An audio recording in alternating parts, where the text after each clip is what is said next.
Bonsoir tout le monde, bienvenue à la séance du 5 mai 2025. Au point 1, ouverture de la session. Au point 2, adoption de l'ordre du jour. Au point 3, adoption du procès-verbal, séance du 7 avril 2025. Point 4, adoption des comptes à payer mai 2025. Point 5, adoption du règlement 791-25, amendement du règlement de construction. Point 6, avis de motion et présentation du projet de règlement 792-25, règlement sur l'occupation et l'entretien des bâtiments.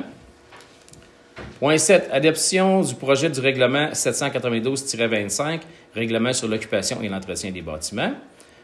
Point 8, adjointe administrative, fin de période d'essai. Point 9, abolition du programme Réno-Région. Demande au gouvernement du Québec de reconsidérer sa décision. Point 10, aménagement des bacs à fleurs. Point 11, aménagement de l'entrée au bureau municipal. Point 12, pavage de la rue Bois-Joli. Point 13, embauche surveillant de carrière sablière. Point 14, installation du ponceau dans le 7e rang. Point 15, achat de débroussailleuse. Point 16, travaux de remplacement pour le ponceau du 4e rang.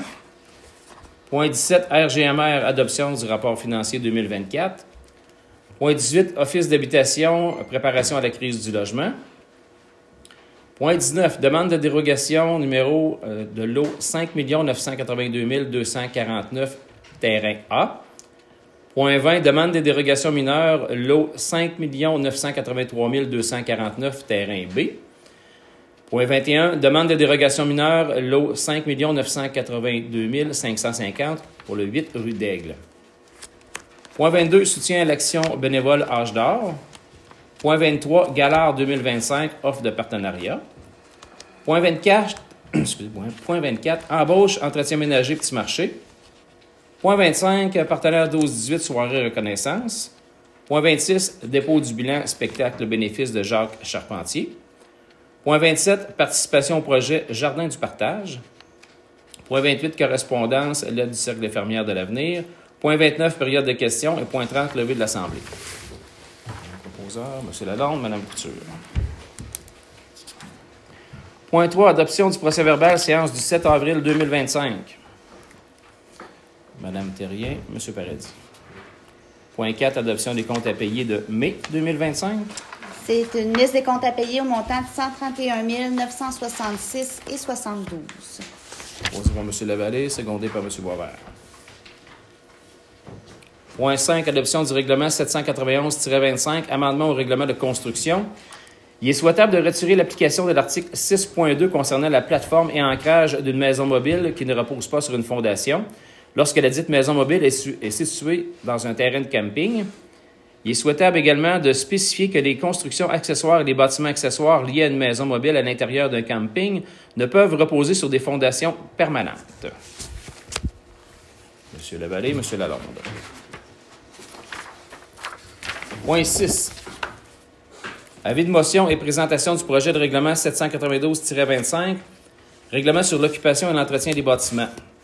Il y a une avis de motion qui est en présentation du projet de règlement et par la présente donnée que sera présenté pour adoption, il me semble que c'est mal dit, le projet de règlement 792-25, règlement sur l'occupation et l'entretien des bâtiments. Une copie du règlement a été remise à tous les membres élus dans le délai prescrit. Ça me prend juste un proposeur. Je propose M. Paradis. Point 7, adoption du projet de règlement 792-25, règlement sur l'occupation et l'entretien des bâtiments. La municipalité doit adopter le règlement relatif à l'occupation et à l'entretien des bâtiments prévu à l'article 145.41 de la Loi sur l'aménagement et l'urbanisme, au plus tard le 1er avril 2026. Ce règlement contient des normes visant à empêcher le dépérissement des bâtiments et à les protéger contre les intempéries et préserver l'intégrité de leur structure. M. Boisvert, M. Lalonde. Point 8. Adjointe administrative, fin de la période d'essai.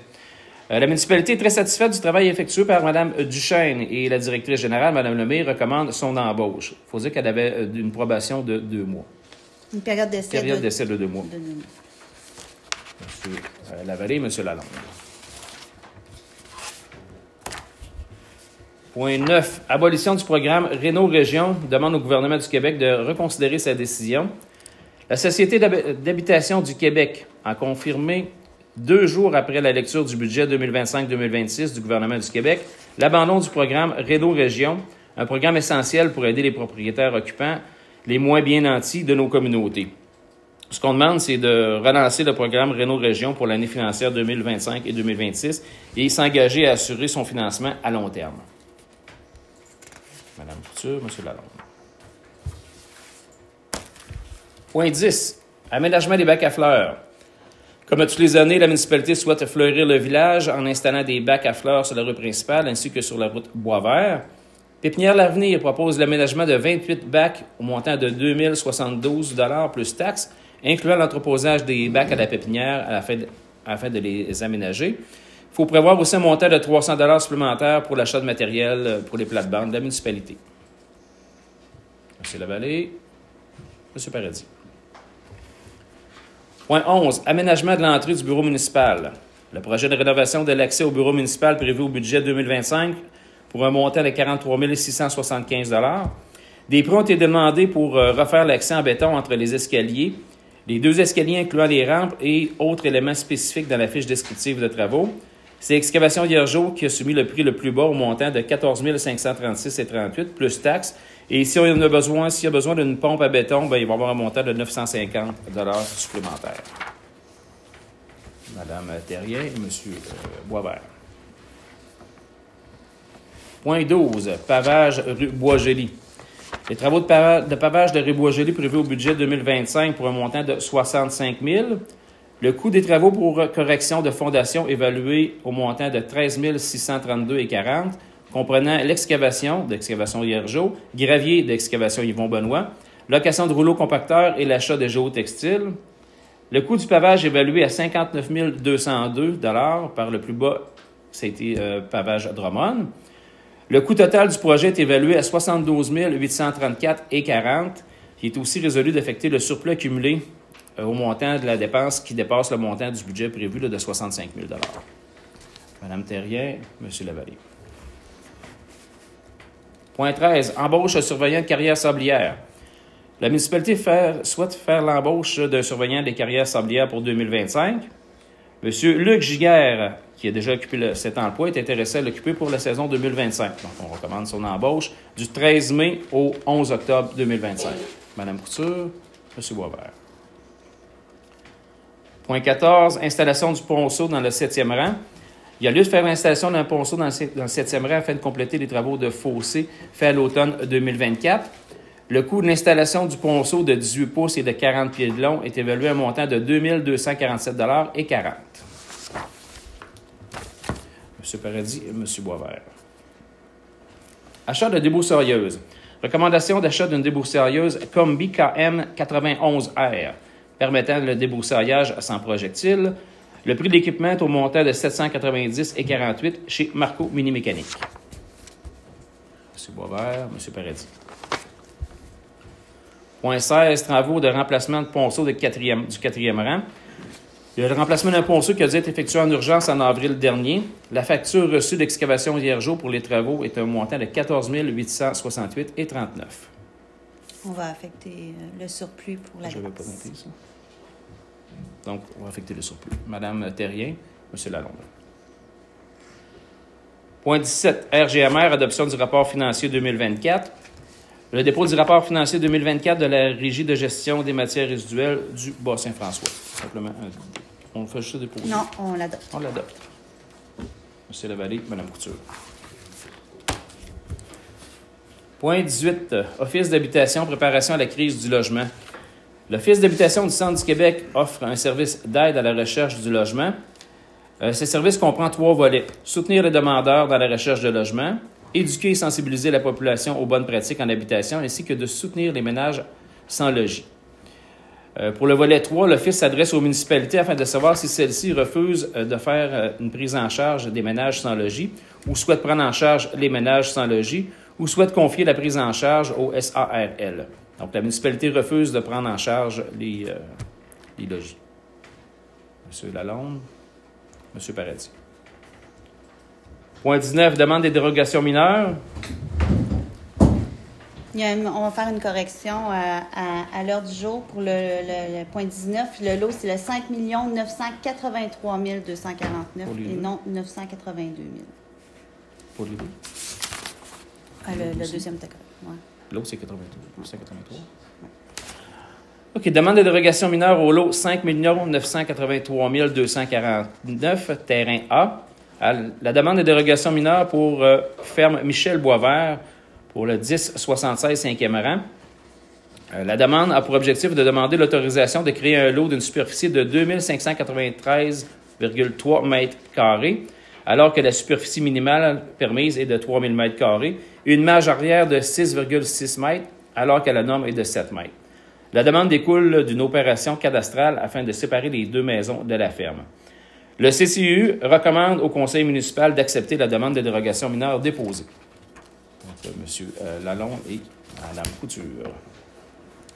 Point 20, demande de dérogation mineure, lot 5 983 249, terrain B. La demande de dérogation mineure de ferme Michel Boisvert pour ce lot-là. La demande a pour objectif de demander l'autorisation de créer un lot d'une superficie de 2404,7 mètres carrés, alors que la superficie minimale est de 3000 mètres carrés. Il y a une largeur de 27,52 mètres, alors que la norme est de 50 mètres, et d'une marge arrière de 6,74, alors que la norme est de 7 mètres. La demande découle d'une opération cadastrale afin de séparer les deux maisons de la ferme, et le CCU recommande au conseil municipal d'accepter la demande de dérogation mineure déposée. M. Paradis et Mme Terrier.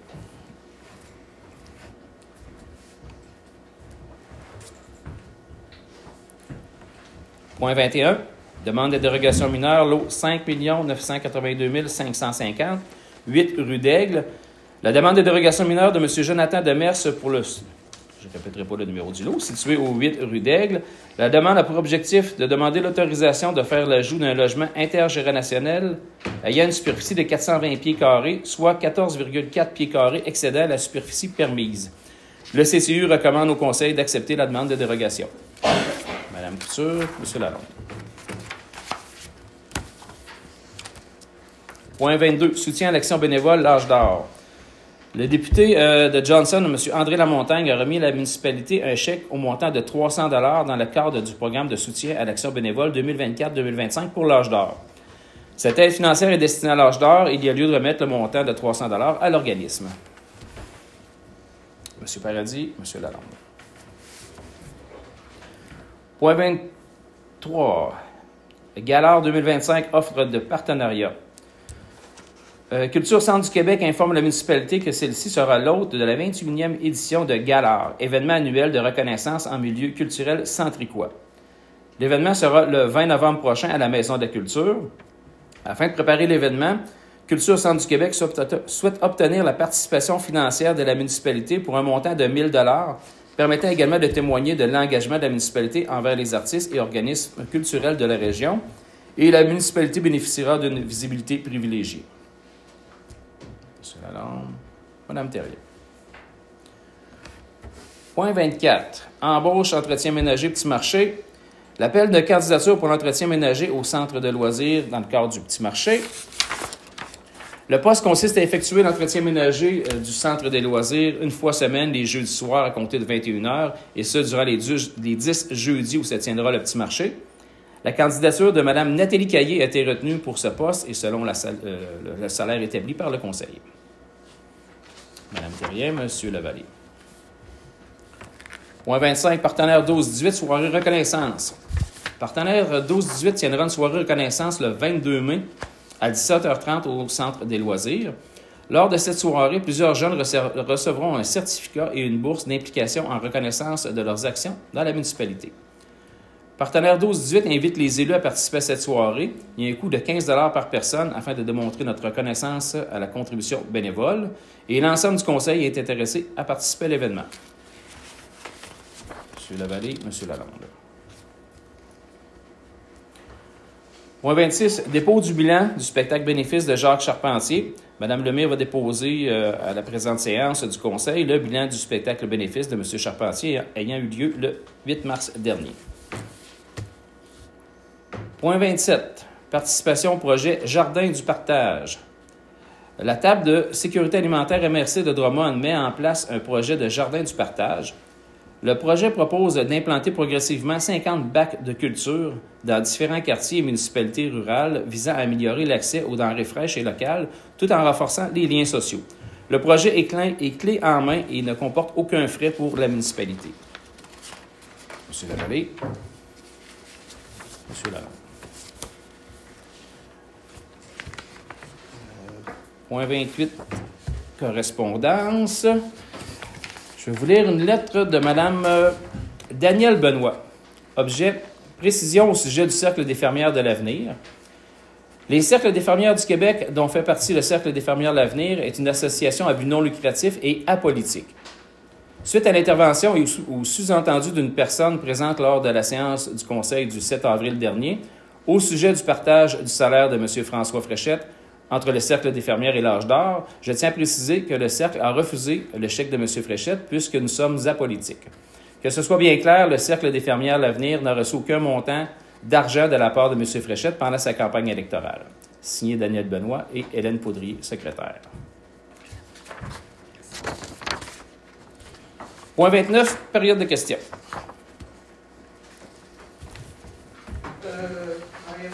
C'est juste une question de précision quand vous parlez de la soirée reconnaissance partenaire 2018. C'est-tu de l'ensemble ou c'est juste partenaire 2018 ici à la main? Ce que j'ai compris, c'est que c'était l'ensemble. C'est l'ensemble. OK. Merci. André Charpentier. Au conseil du mois d'avril, il y a eu une dépense acceptée pour les rénovations de les loisirs, la salle des loisirs, qui était supposée coûter 3 600 et qui a monté à 12 480. J'ai fait la demande à titre informatif d'avoir la copie de facture.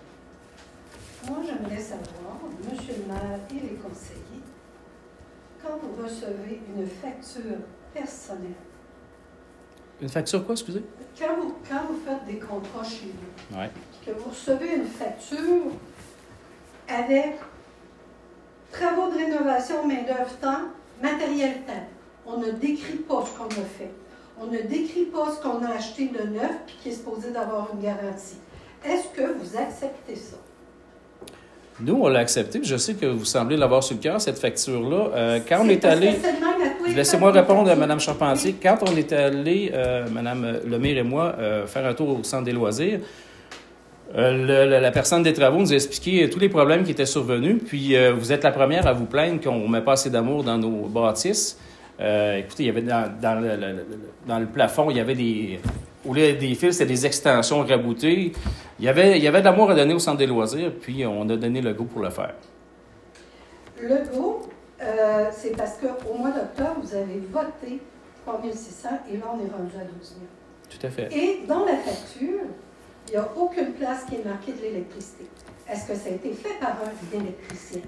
Parce que quand on reçoit des factures, en principe, ils vont dire travaux électriciens faits par telle personne, puis ça a coûté tant. Puis, à la fin, ils nous rajoutent un 10 % de frais administratifs. Là, c'est une facture blanche. Et vous avez l'habitude, au conseil, d'accepter des factures blanches. Et en principe, le conseil est redevable à la population. Fait qu'on est supposé d'être plus blanc que blanc. C'est la facture de l'entrepreneur général. Vous avez échangé des femmes de salle de bain. Il n'y a aucun stipulé dans la facture.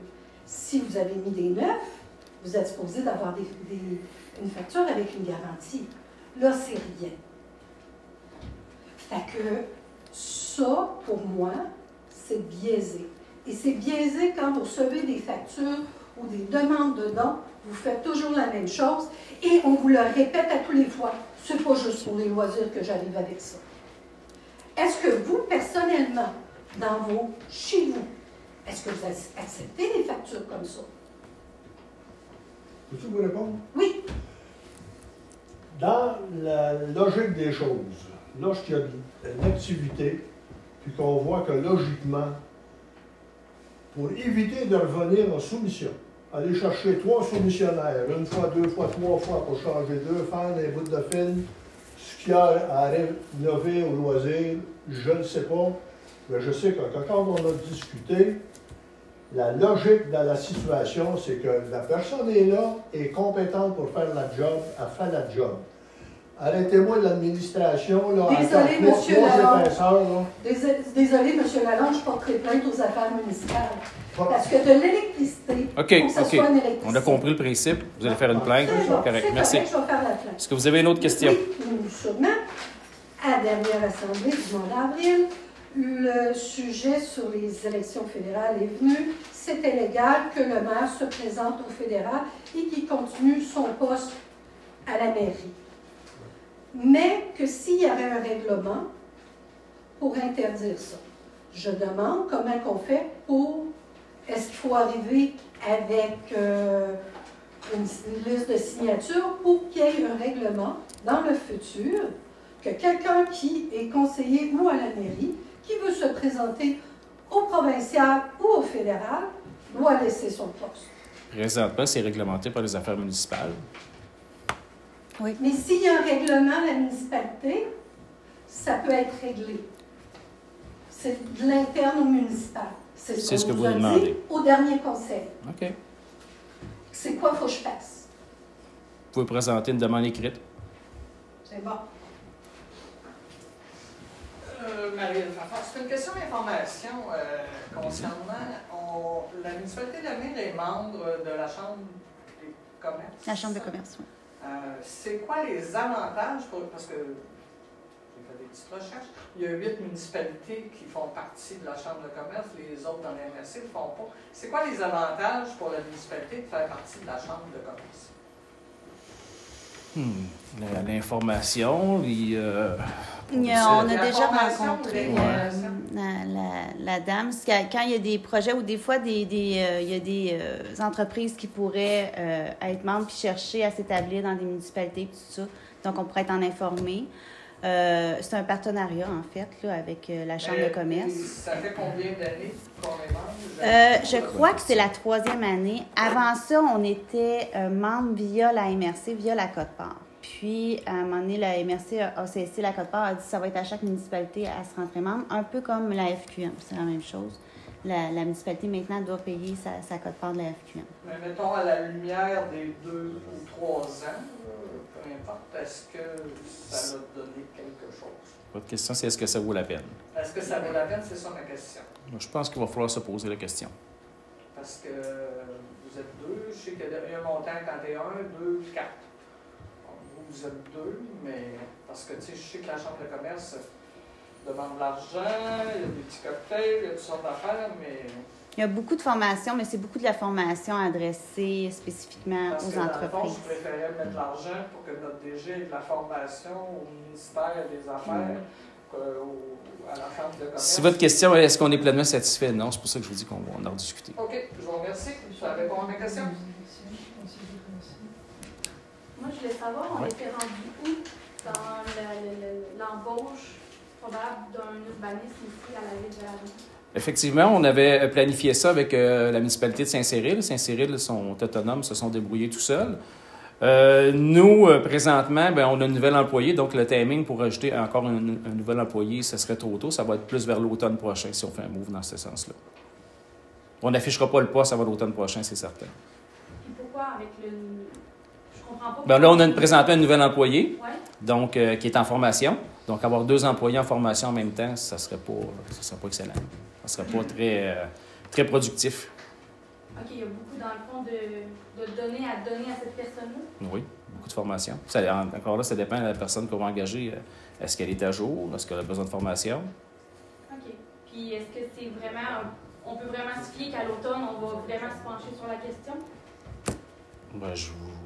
Vous allez sûrement venir me le rappeler, mais oui, on a besoin de le faire. Toutes les voies. D'accord. J'avais oublié aussi. Allez-y, Mme Fafard. Madame Fafard. Qu'en est-il de la deuxième phase du développement? Il me semble que ça longtemps, mais pas mal. C'est un sujet délicat aussi. Ce pas les phases qui changent, mais... C'est pas facile. Pas facile. Je te laisse On a regardé plusieurs avenues parce qu'on a des milieux humides dans cette deuxième phase-là. Puis on regardait, on avait tout le temps, on aurait une opportunité pour ci, on aurait une opportunité pour ça. On essaie de voir les différentes opportunités, mais je pense qu'on s'en sortira pas. Il va falloir être accompagné d'un ingénieur pour faire le rachat des milieux humides auprès du ministère de l'Environnement. On est rendu là.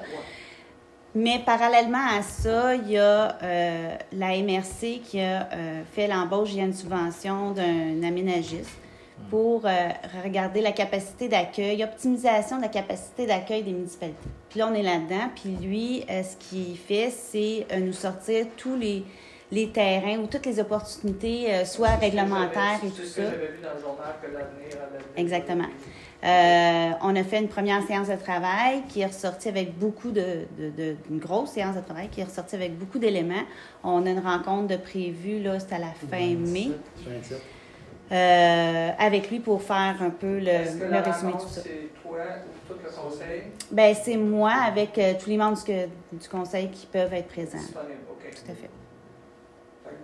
Fait que de là, on va dans dessus. le développement d'autre chose que dans le... Bien, c'est parallèle. C'est qu'on peut aller chercher des outils là-dedans qui pourront nous aider pour la deuxième phase. OK. Advenant le cas qu'on n'achèterait pas les milieux humides, on pourrait quand même construire. Ça va être très difficile parce que la manière que les milieux humides sont placés... Ils ne sont pas tous concentrés au même endroit, ils sont comme éparpillés. Puis c'est vraiment... On va pas faire... Vraiment casse-tête. Il n'y a pas moyen de mettre une maison là, puis une là, puis une là. Mais on ne l'a pas gourdé à date. Bon. OK, je vous remercie. Point 30, levé de l'Assemblée. Ah, attends, monsieur. Excusez-moi. Écoutez, on va regarder le dessert. Moi, Christian Bazinet, deuxième rang. Je vais juste revenir brièvement sur l'intervention de Mme Charpentier. Je suis plutôt d'accord avec elle sur des factures détaillées. Voilà, malgré ce que vous dites, M. Lalonde, c'est compte tenu de la, l'imputabilité, je pense que ce serait important de demander ça à l'entrepreneur, dont c'est la job de détailler son travail malgré l'urgence. Commentaire. Ça fait très longtemps que je suis venu au conseil. Je voulais juste savoir si vous avez discuté depuis les derniers mois d'une mise à jour du service incendie. Je vous explique pourquoi. C'est que dans le rapport de RCGT, Raymond Chabot, c'est ça, RCGT, il y a donc presque 2 ans maintenant, on nous avait dit qu'un camion allait être placé là pour maintenir le schéma de couverture normal. J'ai reçu une augmentation de la fonction d'assurance de 65%, non négociable. Ça va mal. Et la raison invoquée, c'est quoi qu'ils vous ont dit? Rien. Parce que les assureurs ne peuvent rien faire. C'est que l'organisme central nord-américain qui s'occupe de tous les schémas de couverture en Amérique du Nord, c'est intouchable comme organisation, c'est privé, et les assurances sont connectées à cette banque de données-là, et ils font leur tarif en fonction de ça. Parce que quand on avait eu l'analyse, justement, en gardant une caserne satellite qui appelle, il n'était pas supposé avoir d'augmentation. La cote ne devait pas changer. Notre cote n'a pas changé. Bien, la cote a changé pour les individus. Pour les propriétés, moi je l'ai eu cette augmentation-là parce que je suis à plus de 8 km maintenant d'une caserne fonctionnelle. Alors que la caserne d'ici devait être... La caserne est fonctionnelle. Ben, visiblement, c'est pas pour eux. Alors, et comme je vous dis, c'est que moi, l'assurance, ils m'ont vraiment dit, je me fie à ça, je ne peux rien faire. C'est vrai qu'ils ne peuvent rien faire. Je suis une multinationale qui s'occupe de ça. Alors là, moi, puis vous souvenez-vous, enfin non, je ne pense pas que vous allez vous en souvenir, quand je suis intervenu lors du débat il y a quelques années à Lévis, je vous avais dit, je vous avais vraiment prévenu en disant, regardez ce qui va se passer pour l'année prochaine, vous nous dites, ça va être maintenu stable pour les primes d'assurance, on ne va pas changer. Moi, je vous avais dit, attendez 5 ans. 2 ans plus tard, c'est arrivé. Fait que là, nous, je vois que madame, finalement, a reçu le même genre d'augmentation. Évidemment, je peux peut-être, moi, me l'offrir, mais je pense qu'il y a des ménages à l'avenir qui sont peut-être un peu moins nantis, qui doivent en arracher, puis ils n'ont peut-être pas dit qu'est-ce qui s'était passé ou quel genre d'augmentation ils avaient. Je sais que vous êtes liés, mais ça serait peut-être le fun de demander à la MRC de demande s'il y a quelque chose à faire. C'est rassurant. Je veux renchérir sur ça. Nous aussi, on demande des preuves d'assurance à chacun de nos membres chez nous. Puis c'est exactement la même chose. Ça fait 3 personnes dernièrement qui essaient de s'assurer. Puis dire caserne satellite, ou dire rien du tout, c'est exactement la même chose pour l'assurance. On a essayé par toutes les manières. On disait non, on a une caserne satellite. Les pompiers partent de où? Ben, ils partent de Saint-Nicéphore. De chez moi, c'est 12,9 km. Eux autres, là, les casernes satellites, ça leur dit rien. Que ça soit Promotuel, que ça soit Bel Air, que ça soit Intact, que ça soit Orbit, que ça soit. J'en ai fait beaucoup, là. Je vous le dis, ça et rien, c'est rien. Parce que normalement, ce qu'ils regardent, c'est le respect du schéma de couverture de risque. Puis ils demandent est-ce qu'il y a des pompiers qui sont toujours en tout temps là? Est-ce qu'il y a des pompiers qui partent de là? Eux, caserne satellite, ça, puis un musée, il n'y a pas de différence. Il n'y a vraiment, pour vrai, pas de différence. OK. Puis c'est considérable, la prime d'assurance. À partir de 8 km, 8 km et moins, et 8 km et plus, on serait à 25 km ou à 12, il n'y a pas de différence. Mais c'est 8 et moins, 8 et plus. OK, on va vérifier ça. Oui, l'Assemblée, point 30, M. Lavallée, M. Lalonde. Merci beaucoup tout le monde, bonne fin de soirée. S'il y en a qui ont des questions, je reste disponible.